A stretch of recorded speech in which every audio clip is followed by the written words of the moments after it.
Oi,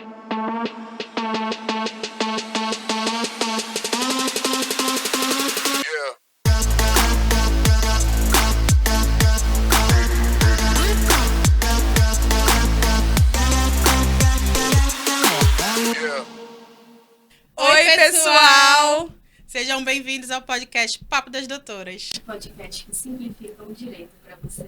No episódio de hoje, nós temos uma convidada especial. Gostaríamos de agradecer a presença dela. É a doutora Thaís Chalub, graduada na Universidade Presbiteriana Mackenzie, pós-graduada pela Universidade Federal do Amazonas e mestre em Direito Business pela Universidade... De Berkeley, né? Isso, esse... Seja bem-vinda, Thaís. A doutora Thaís atua na área do direito ambiental, mas especificamente voltada para a área do crédito de carbono. Doutora Hanna, alguma pergunta? Primeiro, curiosa para saber quem é a doutora Thaís, como pessoa e como profissional. Tudo bom, gente? Primeiro eu queria agradecer por estar aqui com mulheres tão poderosas, que levam a voz para as pessoas. Então é um prazer estar aqui com vocês. O prazer hoje. é nosso. E a Thaís, na verdade, é um pouco de sonho com um pouco de realidade. Eu acredito que eu sempre sonhei muito alto. Eu acho que quando nós nascemos mulheres aqui em cidades menores, como é Manaus, que não é tão pequena, mas comparado com o mundo, não é uma metrópole tão grande, a gente acaba pensando que os nossos voos têm que ser medianos. E eu sempre sonhei muito alto. E foi assim que eu cheguei no mercado de carbono. Eu já trabalhava com questão fundiária no Amazonas, com conflito de terra. E da última vez que eu fui para o meu mestrado, em Berkeley, eu fui com essa função de conhecer o mercado. Alguns clientes falaram, Thaís, eu quero investir no mercado de carbono, mas eu não sei como funciona. Eu falei, eu também não. Mas eu Ou seja, a curiosidade acabou te inspirando a chegar nesse ponto, né? Exatamente. Eu acho que não tem nada que a gente não possa, que a gente não sabe, que a gente não possa descobrir. É verdade. A gente queria também saber como é que funciona, então, essa questão do crédito de carbono. Como que funciona na prática, como é que é o teu trabalho. Conta um pouquinho pra gente. Então, o crédito de carbono, na verdade, é um mercado muito amplo. Então, assim, o que eu posso falar para vocês é um conceito geral, porque o mercado de carbono, existe o carbono de floresta, existe o carbono de energia renovável, existe o carbono do gás, existe o carbono que é usado para compensar em grandes multinacionais. É um mercado muito amplo. Mas o que é o crédito de carbono que a gente mais trabalha na Amazônia? É o carbono floresta. Uhum. Então, o carbono floresta, ele existe com duas ideias principais. A ideia de preservar a floresta e de o desmatamento evitado. Então, o que seria isso? Na teoria, em linhas gerais, eu estou ganhando um incentivo positivo por manter a floresta em pé. É mais ou menos isso em linhas gerais. Nossa, muito interessante. Certo. Então, Thaís, como é que funciona se a pessoa quiser entrar nesse mercado? Tem uma intermediadora?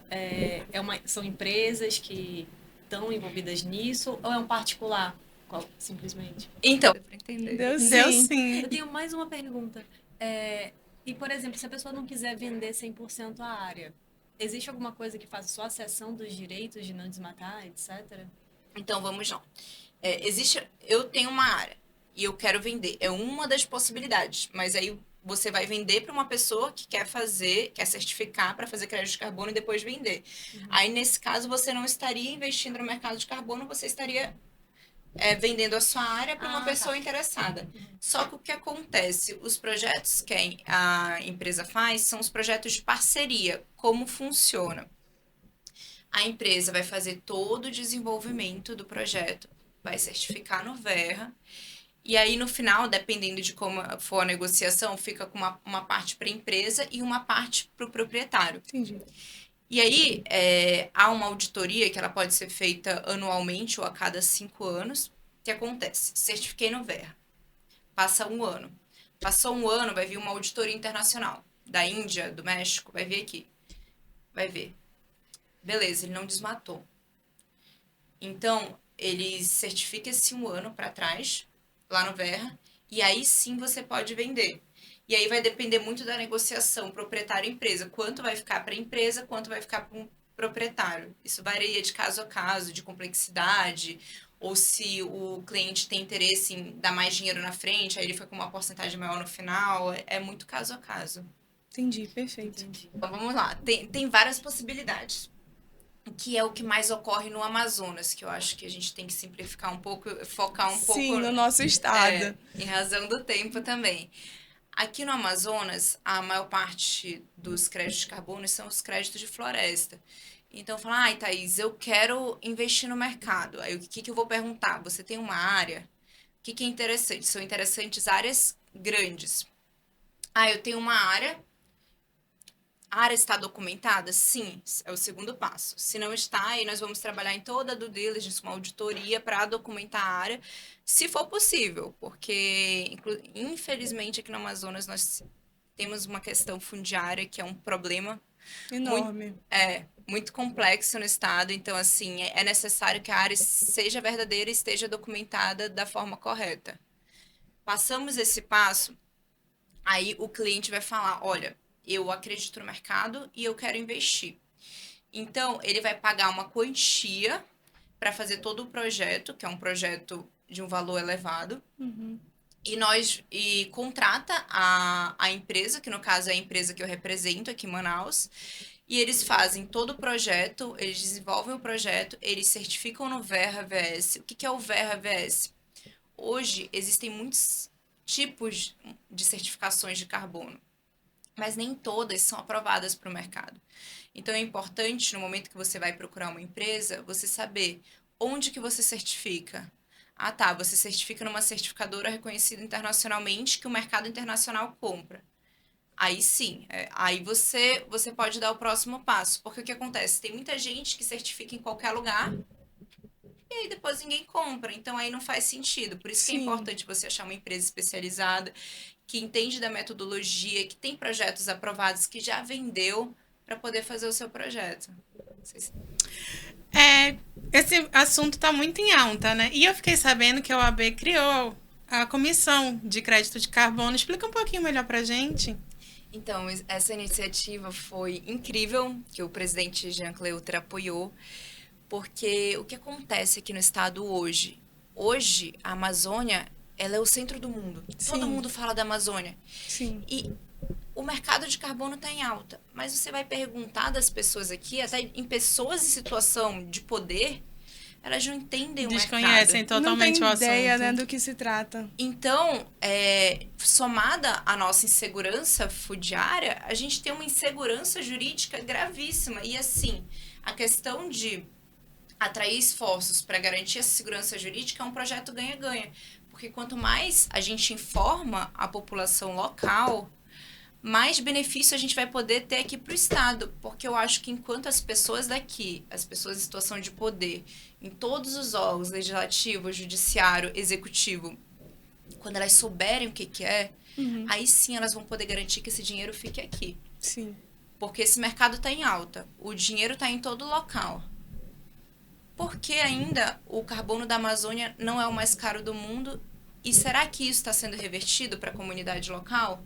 Então, eu acho que precisa de pessoas... Enquanto não tiver pessoas daqui conscientes do que está acontecendo e com lugar de fala lá fora, vai continuar...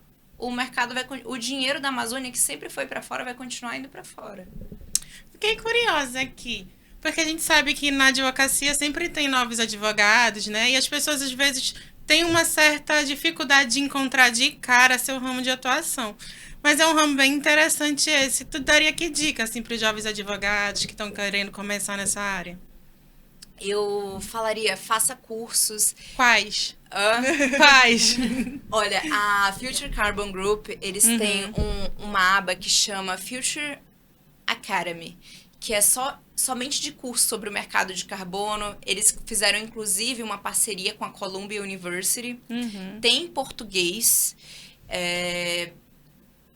Assim, é a única empresa de confiança que eu sei que dá cursos válidos. Mas, assim, tem muita informação na internet. Hoje em dia, se você pesquisar de fato, se você for fundo, você acha tudo. Só que para os advogados, o que eu falaria? Estude o mercado imobiliário, estude direito fundiário, estude conflitos de terra.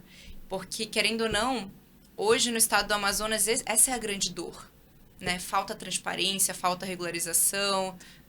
É uma deficiência enorme, né? Que nós temos aqui no nosso estado, nesse sentido. Ainda no assunto do meio ambiente, mas já partindo para o foco dos imóveis, como é atuar na advocacia voltada para a regularização de terrenos, florestais, fundiários, essa questão que você falou? Assim, é um campo muito amplo, né? Porque se você parar para pensar, a regularização, ela vai desde de um fato que não é nem de direito, que é, por exemplo, uma área que não tem um georreferenciamento, aí você vai contratar um outro tipo de profissional. Até uma questão simples de inventário, de divórcio. Então, assim, você falar de regularização fundiária é uma área multidimensional.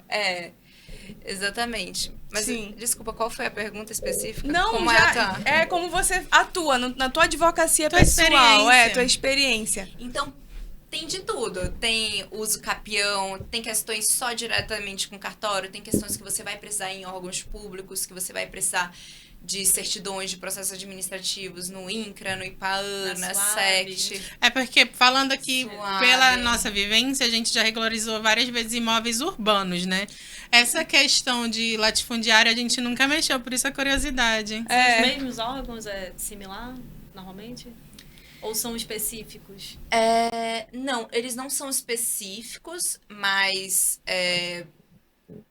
no caso, por exemplo, eu ainda não, por exemplo, para imóveis rurais, eu não tenho muita utilidade com a SUAB, por exemplo. É INCRA.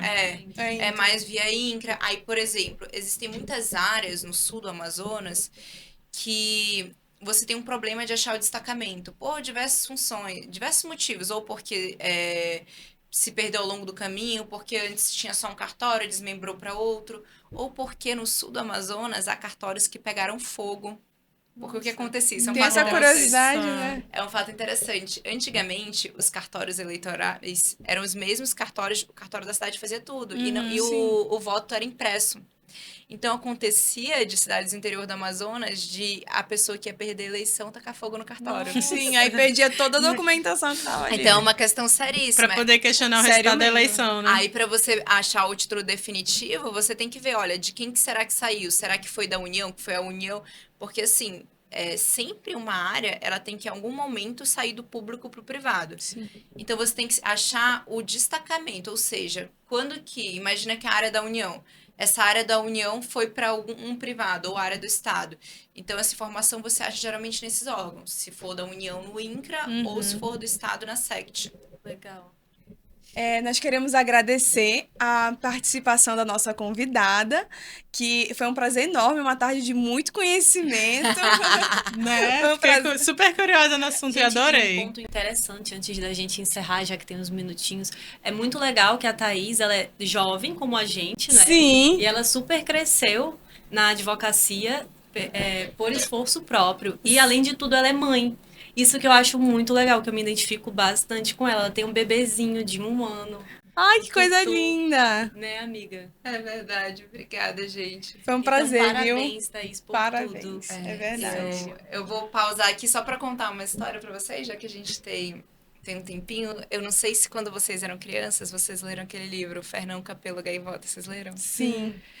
E eu acho que quando a gente lê esse livro criança, a gente não entende muito bem o que ele significa, né? Que, de fato, as gaivotas do bando dele, elas voavam só naquela altura certa para conseguir comida. E ele não. Ele queria voar mais alto e mais rápido. E, recentemente, eu li esse livro de novo e eu percebi o quanto é importante ele ser relido quando a gente tem uma certa maturidade. Pra gente sempre voar mais alto e mais rápido, independente do que o nosso bando esteja fazendo. Pra sempre acreditar na gente, né? E nos nossos sonhos. E perseguir esses sonhos, né? Foi maravilhoso essa tarde aqui com você. Nós queremos agradecer novamente. E é isso, pessoal. Chegamos ao fim de mais um episódio do Papo das Doutoras. E A gente te espera no próximo